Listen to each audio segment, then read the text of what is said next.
전해드린 대로 민주당이 코인 논란으로 탈당한 김남국 의원을 결국 국회 윤리특위에 제소하기로 결정했습니다. 자, 두 분과 함께 정치권 소식을 자세하게 짚어보도록 하겠습니다. 정호김 전 새누리당 의원 그리고 김종욱 전 민주연구원 부원장 나오셨습니다. 안녕하세요. 네, 안녕하세요. 자, 김 의원의 탈당 사흘 만에 윤리위 제소가 결정이 됐습니다. 먼저 민주당의 입장부터 들어보겠습니다. 우리 당은 김남국 의원을 국회 윤리위원회에 제소하기로 했습니다. 이재명 대표님께서 지시하신 건가요? 그렇습니다. 상임위 활동 시간에 코인 거래한 것은 김남국 의원이 인정했다. 국회의원의 공직자 윤리 규범을 엄중하게 준수해야 할 의무가 있는데 이에 대해서 책임을 물어서 엄중히 물어서 윤리 제소에 필요하다고 판단을 했다라는 말씀을 하셨습니다. 예, 당 지도부는 진상조사가 먼저라는 입장이었는데 진상조사단은 결국은 끝났고 결국에는 윤리 제소를 이재명 대표가 직접 지시했다고 하는데 너무 늦은 감이 있고 첫째로 두 번째로 이재명 대표의 이름은 왜 빠졌느냐. 자, 이 부분을 여론이나 아니면 많은 전문가들이 지적을 하고 있습니다.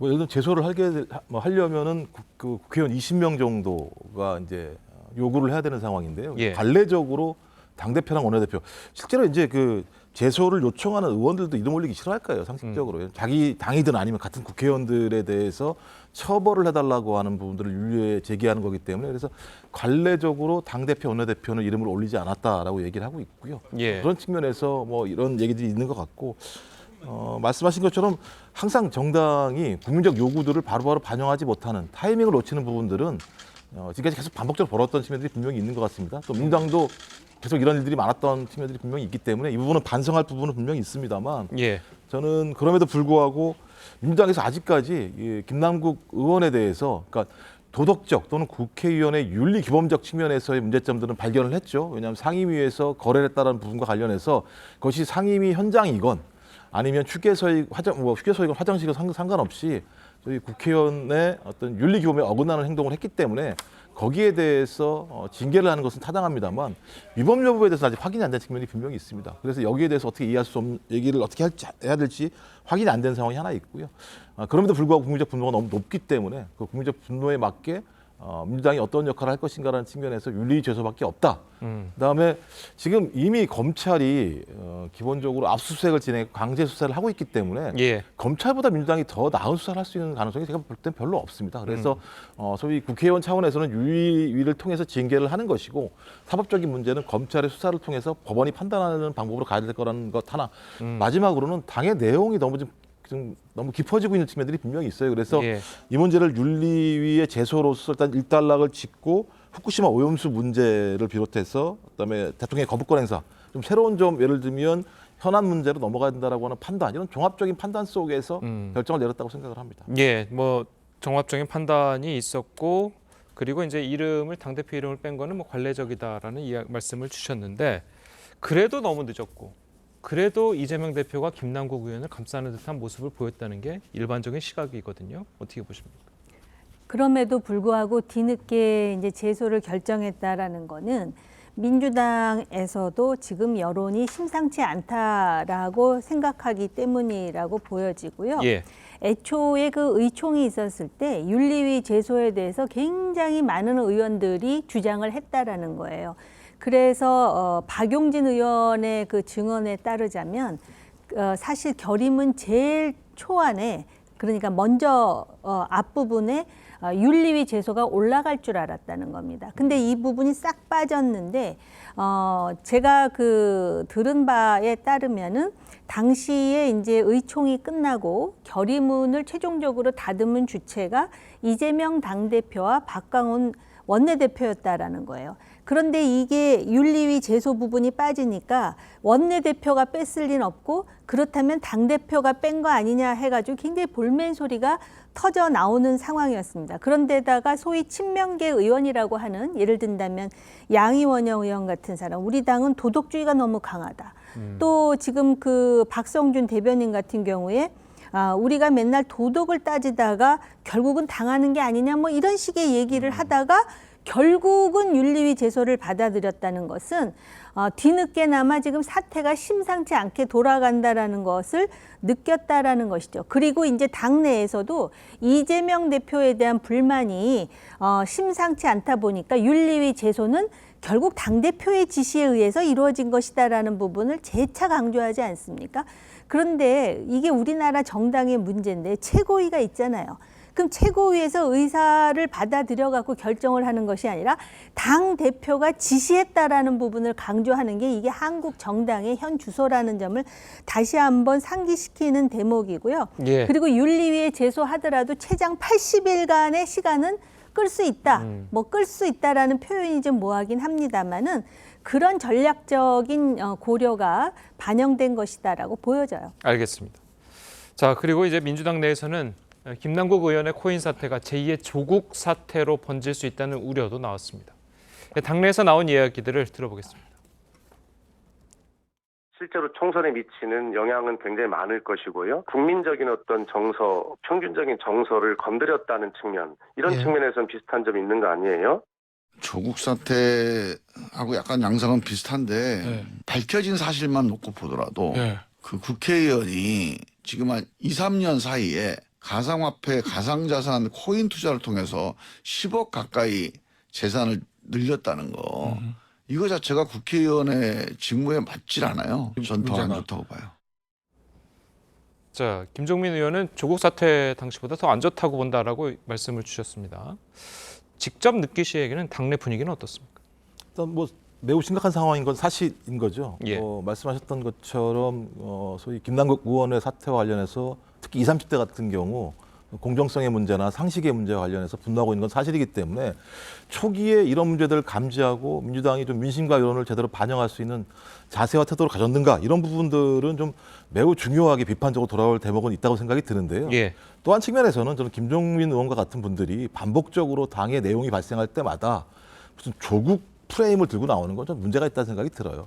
조국 프레임을 만든 분이 누구십니까? 따지고 보면 김종민 의원을 비롯했던 과거 친문 일부 의원들 아니겠습니까? 본인은 아무런 잘못이 없는 것처럼 이렇게 말씀하시는 건 타당하지 않다는 생각이 드는데 일단 매번 느끼는 건 뭐냐면 지난번 조국 그 사태 도 마찬가지입니다만 구조의 문제, 그러니까 집권 여당이었고 다수당이었고 그다음에 계속 전국 선거를 완승한 과정에서 정신을 못 차리는 측면이 분명히 있는 것 같아요. 뭐 큰 문제가 있겠어라는 측면이 있는 거 지금도 마찬가지인데 뭐 일단 지금은 집권당은 아닙니다만 다수당인 측면이 분명히 있고 지금 현 대통령의 국정운영 지지율이 좀 낮은 상황이기 때문에 예. 이런 상황들을 갖다 반영을 해서 어떤 민심과 여론을 갖다가 제대로 보지 못하는 측면이 분명히 있는 것 같다.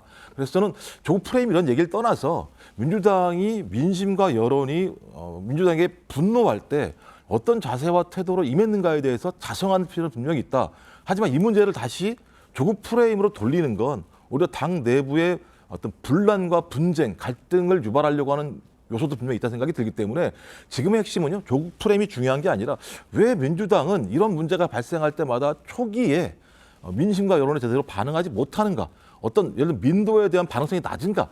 이 문제로 논쟁을 좀 갈 필요가 있다고 생각을 합니다. 저는 조금 생각이 다른데요.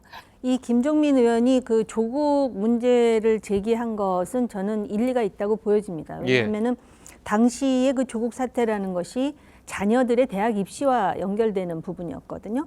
그 후에 또 민주당이 위기를 맞은 때가 부동산 문제였어요. 그리고 지금 김남국 코인 문제가 어떤 점에서 공통점이 있느냐면은 일단 부동층을 자극한다는 거죠. 그다음에 2030 세대를 자극합니다. MZ 세대.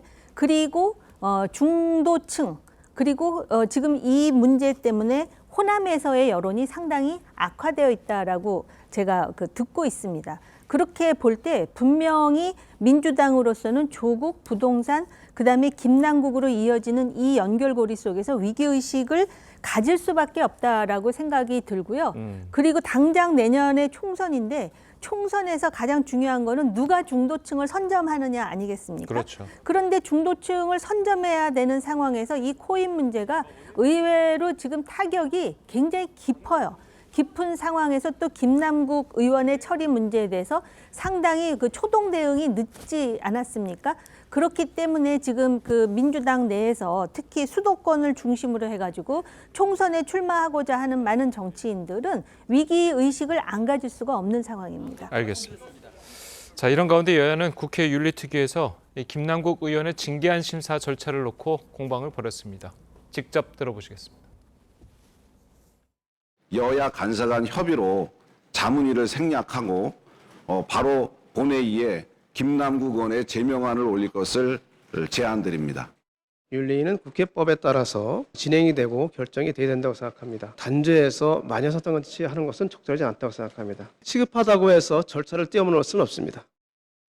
자, 뭐 양측 다 뭐 일리 있는 이야기 같은데 어떻게 들으셨습니까? 일단 기본적으로 국회는 국회법을 지켜야 되는 거죠. 제가 볼 때 법률적으로 요건들이 분명히 있습니다. 뭐 다른 문제도 아니고요.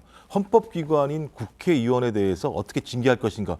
최상의 문제는 같은가 국회의원직 자체를 갖다가 못하게 하는 것까지 할 수 있는 측면들이 분명히 있거든요. 예. 이런 결정을 하는데 예를 들면 지금 국민들이 매우 분노하고 있으니까 국회의원을 면직해라라고 얘기하는 건 전 정치공세라는 생각이 분명히 들어요. 예를 들면 징계회의도 해야 되는 것이고 본인이 소명도 해야 되는 것이고 윤리심사 자문위원회도 구성을 해야 되는 것이고 그 자문위원을 통해서 어떤 위법 사항이 있고 이 사항 자체가 그야말로 면직에 해당되는 사항인지에 대해서 다 얘기를 해야 되는데 국민의힘은 면직만 얘기하고 있어요. 실제적으로.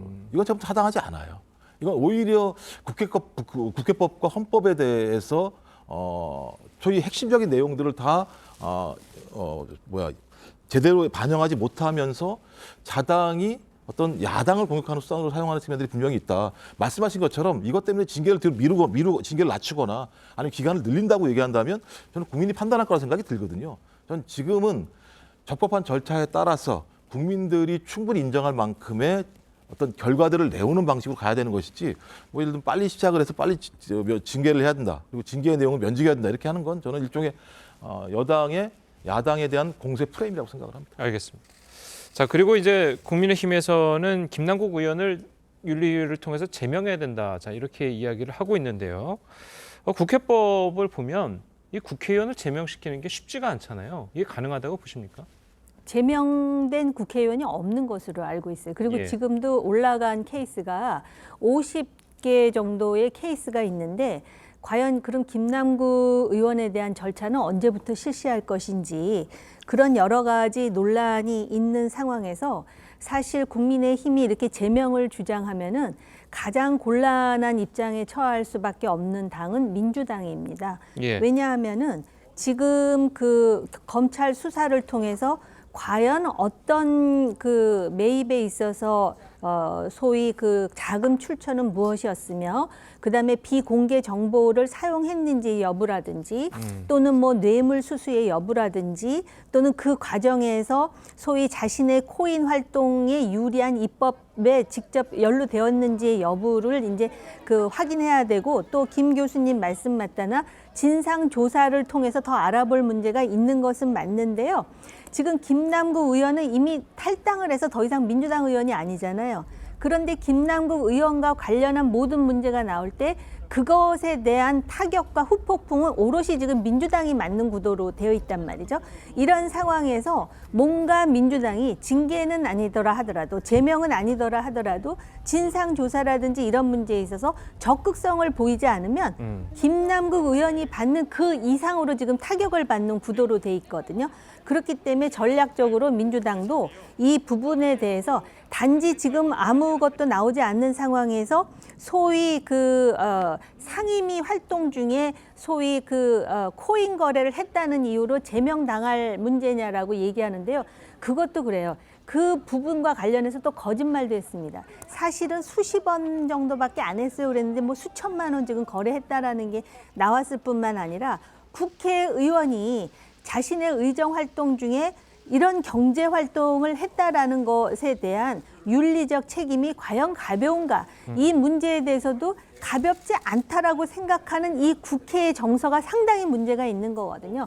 이런 점에서 민주당은 단순히 시간을 벌고 이 문제를 다시 그 뭐 국민의힘에서 또 다른 뭐 폭탄이 터져가지고 이슈가 바뀌기를 기다릴 것이 아니라 이것에 대한 국민적 여론이 얼마나 악화되어 있는지를 자각함과 동시에 이 문제에 대해서 진정성 있게 대응하지 않는다면 총선에 직격탄을 맞을 개연성이 매우 크다고 보여져요. 예, 말씀처럼 지금 뭐 사법적인 부분에서 만에 하나 무죄가 나오더라도 윤리적인 측면은 또 다른 것이기 때문에 국회 윤리위의 판단은 뭐 사법적인 판단과는 또 달라야 된다라는 지적이 나오고 있거든요. 근데 말씀하신 것처럼 지금까지 제가 알기로는 김영삼 전 대통령만 아마 제명이 된 걸로 제가 알고 있는 상황입니다. 그만큼 이 이유는 위법 여부의 경중을 따지는 문제가 아니고요. 헌법기관인 국회의원에 대해서 제명을 할 때 어떤 기준인가라는 준거가 분명히 만들어지게 됩니다.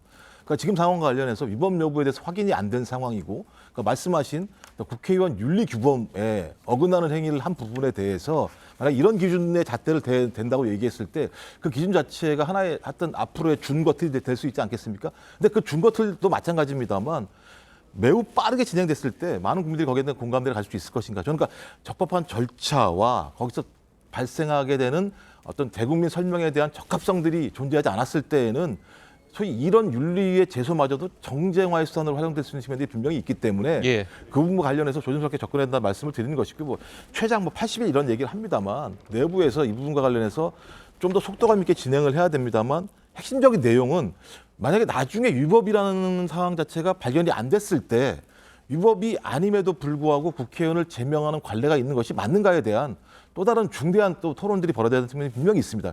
이런 부분까지 다 감싸 안고 윤리가 여기에 대한 결정을 내려야 되기 때문에 예를 들면 그냥 일방적으로 어느 특정한 정당이 그것은 어떤 정치 도덕적으로 매우 큰 문제가 있으니 제명해라 이게 요구하는 것도 제가 볼 땐 과도한 요구라는 말씀을 드리는 것이고요. 예. 관련된 윤리 위의 현명한 판단이 전 중요하다 생각이 들고 거기에 대한 국민적 공감대가 더 중요하다고 생각을 합니다. 알겠습니다.